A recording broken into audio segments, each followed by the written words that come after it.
Thank you for inviting me. Thank you for hearing me in this fantastic meeting. First of all, I want to say that regarding the discourse on authors, that I believe the Exodus was written by authors. And what modern authors do is making choices in a cluster of possibilities for their plot. And what the ancient authors was making choices in a cluster of traditions. I'm also almost the last one, so I promise to be brief. You will find all the philological and historical details in the published paper, but I want to share some of my reflections on an argument with which I feel strongly connected. We have dedicated these 3 days to a story that is a great drama of violence, cruelty, hope, and redemption. And I studied since a long time the Judaic interpretative and narrative traditions on Israel enslavement and exit from Egypt, Jewish Hellenistic literature, pseudepigrapha, Aggadic Midrash, Talmud, etc. It is easy to observe in this tradition that many stories are focused on little children, not only the infant Moses who is saved from death, but also the anonymous mass of his peers who suffer an inescapable fate of death. We can call it a cycle on infancy in this tradition, in which there is a multiplication of cruel threats, but also exceptional blessings. In these narratives, we can perceive the echo of a recurring tragedy, the involvement of children in wars and persecution, but also a reflection of the dangers associated with birth and childhood in ancient society, where everyday life was even scarier than distant tales of ancestors. If we reflect on the miraculous birth of Moses, we may observe that it wasn't strictly necessary to convince the readers that Moses is the savior chosen by God to liberate his people. Doing an effort, reasoning like authors, we can imagine a story of Moses that begins with him rebelling against forced labor and being forced to escape from a villain king that wants to kill him, as Jeroboam of Israel, as Israel thinkers state. There is a similarity between the story of Moses and the story of Jeroboam the First. The Bible and ancient Near East tradition know many stories of young heroes who attain power and glory thanks to the divine power and protection, in spite of a villain that tries to kill them. For example, David or Idrimi from Alalach. Still, the extreme fragility of an exposed infant seems to have been, for ancient authors and storytellers, the best way to state that the hero was chosen by the gods for a destiny of glory and saved in the most dangerous moment, as we can see with many heroes exposed at birth, like Sargon the Great, Cyrus the Great, Romulus and Remus, for example. This image from Peter Paul Rubens, The Finding of Romulus and Remus.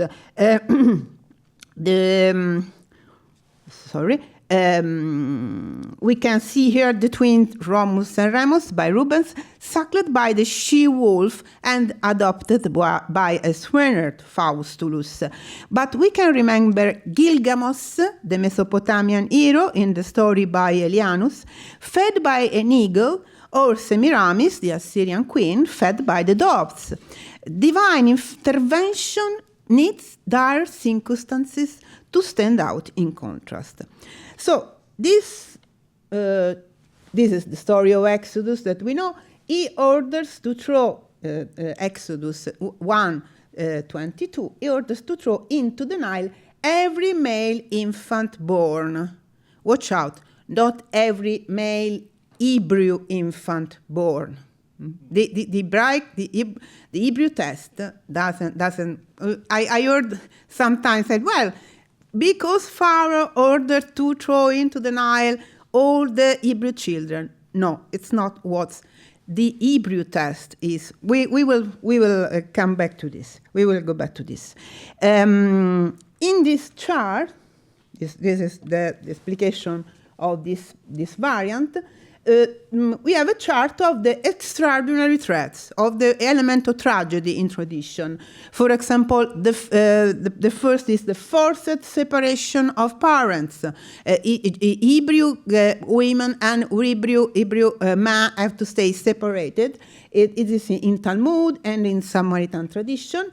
A story really terrible. A pregnant Hebrew woman miscarries her fetus in the mold for the bricks.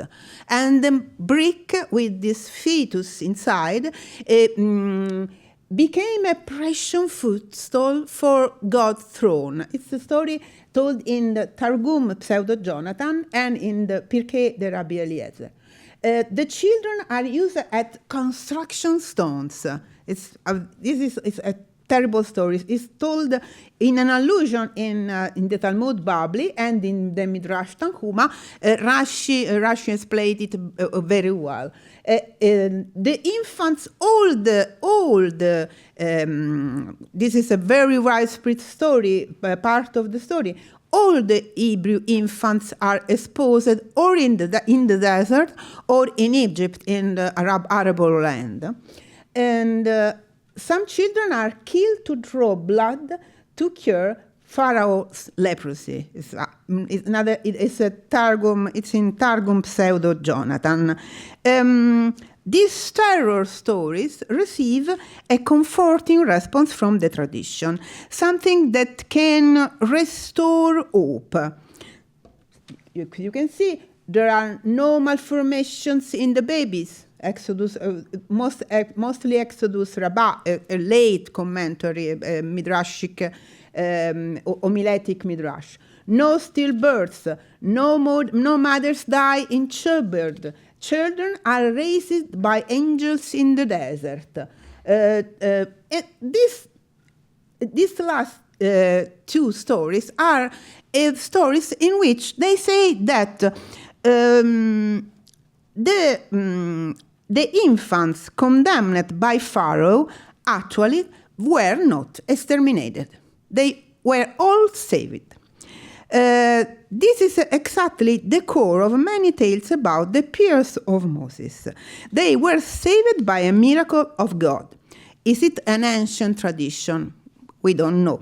No Apocrypha or Greek author mentioned these saved children, except perhaps some allusion to the story can be found in the Wisdom of Solomon and the New Testament, Act, the first letter of Peter. As I said, this will be discussed in the written paper because it's problem. This is the ancient exegesis, Exodus tradition in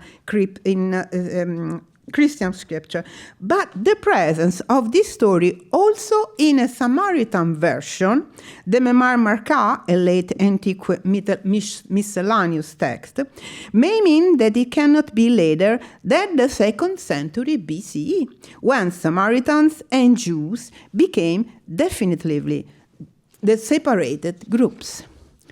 There are many versions of this story in the Midrash literature. You can see here, this is the Samaritan version. When it was time to give birth, the women, would go off into the wilderness to the top of high mountains and sit on the stone to give birth, like animals.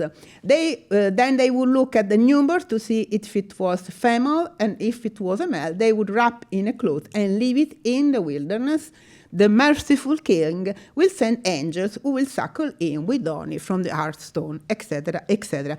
The point of department of this kind of story is Deuteronomy 32, verse 10. And I will read it briefly, as is narrated in the Chronicle of Moses, a Jewish written Bible, quite late maybe.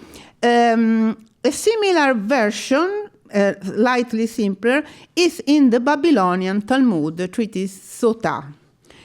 And it came to pass that when the sons of Israel learned these things which Pharaoh had commanded, to throw their children into the Nile, some of the people separated themselves from their wives, and some others instead remained with them to bear children. And they abandoned their children on the surface of the field, and it came to pass what had been sworn to their fathers, to make their descendants like the dust of the ground.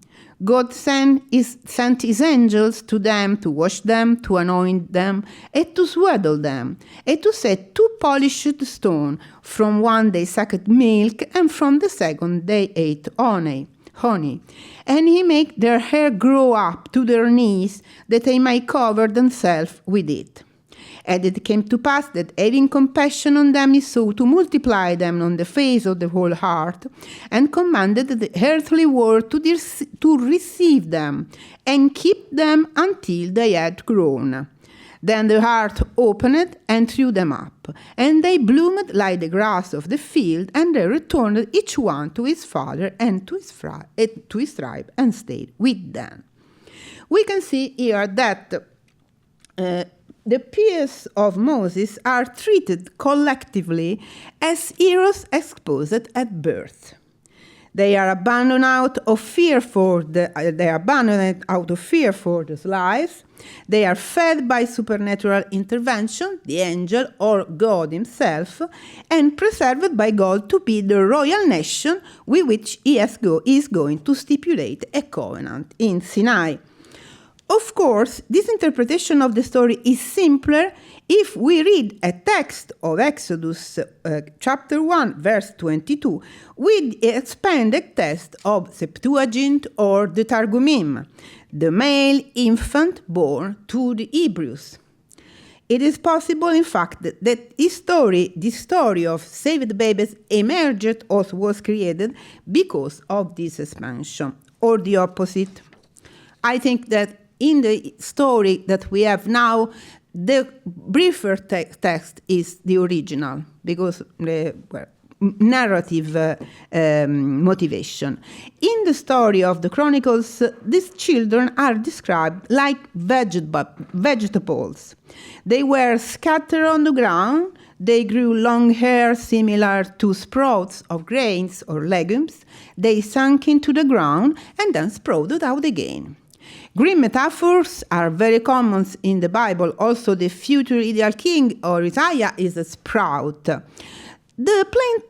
the plant symbolism of the Chronicle version is also reminiscent of the Jewish ritual, parpisa, known perhaps as early as the 3rd century CE, and described in Rashi's commentary on the Talmud. 2 or 3 weeks before Rosh Hashanah, they made baskets of palm leaves and filled them with dirt and beans, one for each kid in the house.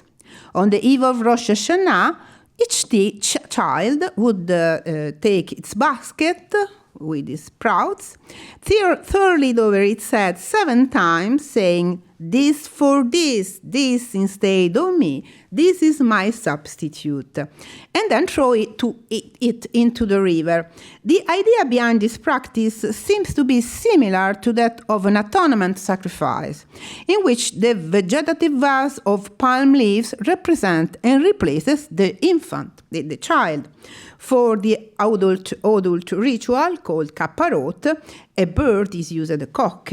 Since God, in the days between Rosh Hashanah and Yom Kippur, seals the decree as to who is to live or die during the year, the substitution sacrifice appears as a means of deflecting the possible death of the children, and that connected no longer with the threat from the past, like the slaughter of Moses' peers, but with the time of crisis associated with the beginning of the new year.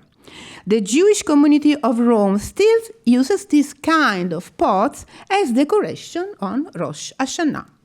On the contrary, in Christian Europe, the other picture that you can see, the white grains planted during Lent and kept in a dark place till Holy Thursday continue to be felt as religious symbols of Jesus' hidden in the grave, but still able to live again. The existence of this Jewish ritual encourages a comparison between this account of the saved children and the Egyptian ritual of making the Osiris figurines, which we know in detail from the Dendera temple text in the Roman period, describing the ritual taking place in the month of Koyak.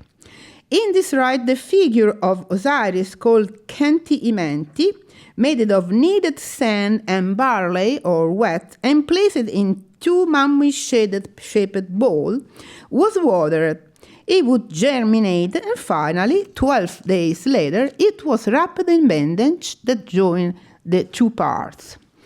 After here in the shrine, the previous year form was placed for 7 days on the branches of a sycamore tree and then buried. You can see a mold there on the right.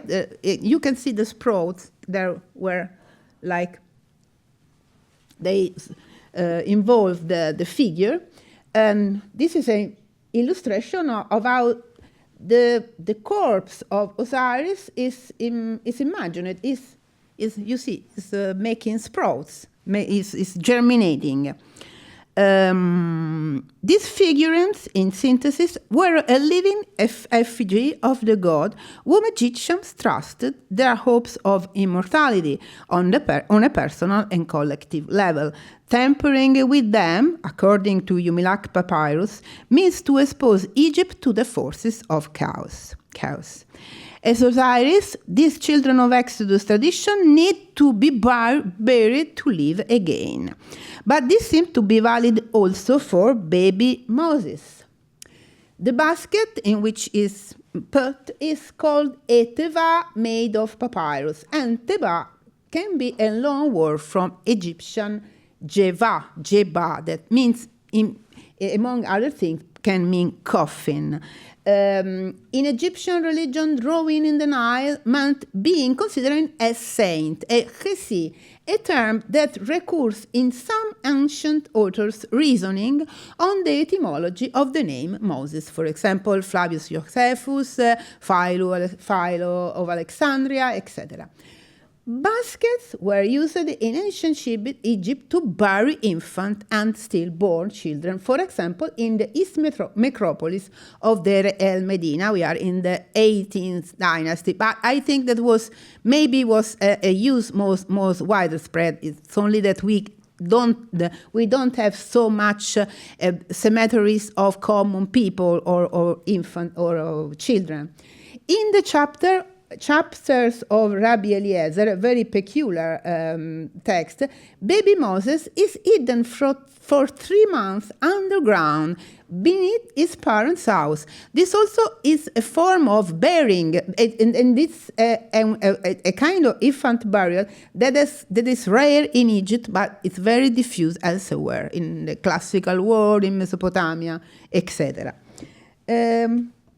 This is a basket for a baby, a little baby. Sometimes they are fetuses, for example, in the tomb of Tutankhamun. This is the basket from the tomb 162 of Deir el Medina. It is in the Louvre. This is an image of... This is a witness of this kind of interpretation of the exposure and finding of Moses. Baby Moses is a fresco from Dura Europos synagogue. The Ark of Moses has the form of contemporary coffins. You see this lid, this kind of lid. And baby Moses is painted without facial trace. The eyes that you see in the photos were restored in modern time, but his face is totally blank. According to Good Enough, this means that he was dead when he was found and is alive again in the arms of his mother. This is his mother and his sister. And I think, do I think that this Osiris connection is the real origin and the real meaning of the Moses birth story? Well, regarding the biblical story of Moses, I can't give a definite answer because there are really, in the narrative, there are Egyptians element. Ron Handel talked about this in one of his articles. But regarding the Midrash, I think that it is an interpretation of Moses' tradition, born in a late diaspora context, where Hebrews and native Egyptians lived side by side, mostly as enemies, but sometimes as companions in the effort to affirm the prestige and antiquity of their religious and cultural tradition under foreign rule. 12 years ago, I exposed here in San Diego my research on the Pharaoh of Exodus according to Artapanos, an historian that was the most peculiar exponent of what I like to call Jewish Egyptian interpretation of the Bible. This presentation was intended to give a sample of how much more there is to be done in this area, but also how these non-biblical stories about the Exodus are rich in meaning and beautiful to tell. Thank you very much.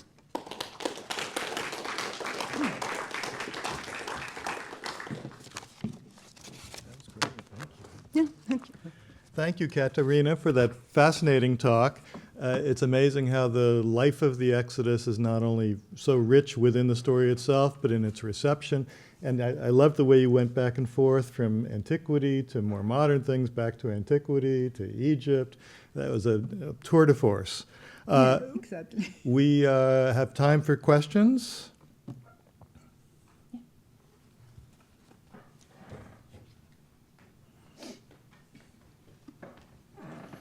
Hi, I really enjoyed the talk. I was thinking about, after the conversion to Christianity, the Romans outlawed the practice of exposure of the babies, right?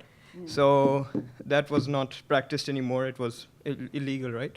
But throughout Christian Europe, stories, of course, of Moses, of Romulus and Remus, they were told, right? Yeah. This practice was known to them, but they condemned it. So how did that dynamic go? Because those stories were not anymore associated with the saints of Europe, right? Because that practice was not there. Well, there was... Speak into the... Gregorius Magnus was considered by some tradition a hero exposed at birth. He was the son of a prostitute. It's a very... there is a scholar that make a classification of all the histories of heroes exposed at birth in antiquity, in Middle Age, and it's fascinating because it's a kind of scheme of pattern that it's very how do you say, it's functional to say. This is a man or a woman, in the case of Semiramis, for example, this is a woman that has to be a king, a god, an important, Gautama also, the Buddha, has a similar story. There is also a book about Buddha and Moses, but the birth of Buddha and the birth of Moses. It's a very vast argument. The problem is the contextualization at level of literary traditions, and see how some element passes from a tradition and another. For example, the priest mother. The mother, there is a priestess. It's in the history of Sargon. It has a function because this mother, that is an etu, it's a priestess that can't have children, and so he exposed this child, and it's the same story of the mother of Romulus and Remus. She is a vestal, and he can. But in the history of Moses, the mother that is the daughter of Levi has no function. It's not functioning. Why is his mother? Well, because his brother, but not in the history of exposition. she doesn't expose his son because he's a priestess. And Israel had never had priestess, and at least in the Bible.